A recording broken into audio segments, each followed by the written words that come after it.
Hello there! I'm here today, and I will be talking about Canadian culture, or as much as I can. I went to Canada on a family vacation, and for me, Canada didn't really seem like that big of a deal as far as foreign countries go. I lived several hours away from the border, so it sort of just it felt like America when I crossed the border. It didn't really feel like whoa or anything like that. There wasn't huge culture shock for me at least. So if you're anxious about going to any other foreign country and you're from the United States, Canada's a good place to go. It's safe, it's close by, and it doesn't feel as foreign as it might sound. Fix this strap, it's bothering me. So it is like the States, but a big difference, especially for those of us who can drive, are is the difference between miles per hour and kilometers per hour. Um, it near the border it'll say like kilometers per hour underneath, but it sort of turns into like you look at it and you see like 85 and you're like, oh wait, kilometers per hour, so it's actually slower than what you thought originally. So that's just something to like just remember when you go over there. It can be a little bit confusing at first, and every car has miles per hour as well as kilometers per hour very close to each other, so it shouldn't be that big of a deal to it should just be an easy transition. Just make sure you're watching the speed limit, make sure you aren't speeding, because that would be bad to do in a foreign country and deal with foreign laws and yeah, it would just be bad. Another thing that's a little bit different than the States would be the French speaking people there, because in Canada it is kind of well known to have both English and French. My family went to Toronto, so it was more English than French, but there are different places like Quebec that are completely French, and if you wanted more of the foreign taste, you can go there, and it will feel a lot more foreign because people around you will be speaking French rather than English, especially if you're from the United States. So there's that. So it is a good mix of feeling like home but not being at home. So it's a good starter place, especially if you're timid about the whole travel thing, but you want to travel. So I highly recommend Canada for that purpose.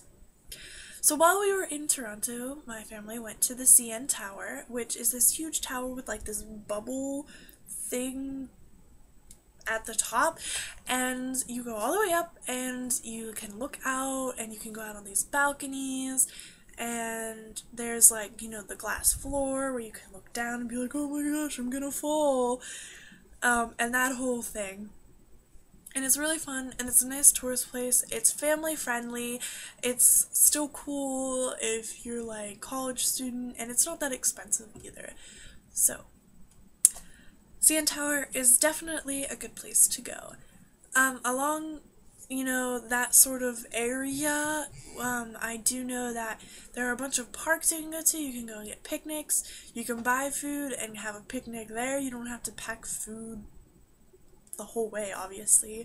It's a good place to throw a ball. It's a good place to just sort of like sit down and relax and not be rushed a lot. So that's a good area as well. There's also the Great Lakes up in Canada, so you can go visit one of them on the Canadian side. You can go visit Niagara Falls, that whole shebang. It's also good, day, afternoon, evening outing kind of trip. And there's a whole bunch of stuff you can do, and it's all, super great, super fabulous, and I know I had a great time doing it.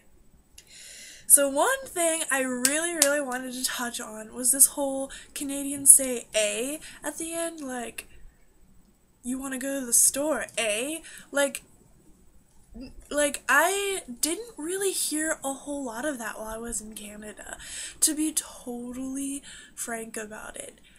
I heard probably like less than 5 people actually say that terminology, and when I did, I was like, oh my gosh, I just said A, kind of thing. But it wasn't that big of a deal when they did, and when they didn't, like, I don't know why that's a thing, because I didn't really hear a whole heck of a lot of that, but I guess it's different for different areas of Canada that you're in, you know. It's kind of like regional accent kind of thing, where I think that's how it works. So that's clarified, taken care of. And I just realized that this video is going to be really, really short, but that's okay for you guys. And one last thing I want to touch on was the Toronto Zoo. This has totally nothing to do with really Canadian culture, but just my personal wants and needs, I guess. So, where I'm from, there is not a zoo that has hippos. And why hippos? Well, hippos are my favorite animals of all time. I especially love mud hippos, pygmy hippos, water hippos. I just like hippos.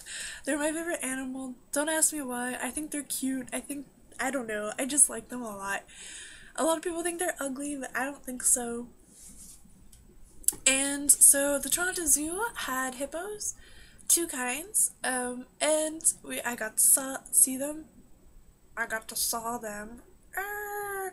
I got to see them, and I was super happy and super excited, and I've seen hippos now at other zoos, and that was just like kind of like a thing on my bucket list, like see a real life hippo, and I did, and I'm super happy and excited about that. And for me, Canadian culture isn't that difficult, it isn't that strange, it isn't that foreign for me, so it was more of going to a different state than a different country for me. But overall, it was really fun, really exciting, and awesome. If you have any more questions about Canadian culture or any of the other cultures I already covered in my previous videos, like the UK, France, Spain, Japan, go ahead and check out my website, which is www.worldcultures.jimdo.com. I have it in every single description of my videos. They're not a hyperlink, so you're gonna have to do some work, you lazy bum. No, you're gonna just have to copy and paste it because I'm too lazy to make it a hyperlink. No, I'm totally kidding. I'll get around to it at some point, so this video might be a little bit dated if it's already a hyperlink, but that's okay because it'll just be easier for you guys to go to the website and check anything out. If you have any questions at all, feel free to message me about any of these cultures and I'll be happy to answer. And the next video, possibly the last video of this series, will be about my own country, my own culture of the United States of America. So I'll have to do a little bit of research on my own country, actually, and what makes it stand out. Because I have lived here my whole life, it'll be a little bit difficult, but it should be okay. I'll see you later. Bye.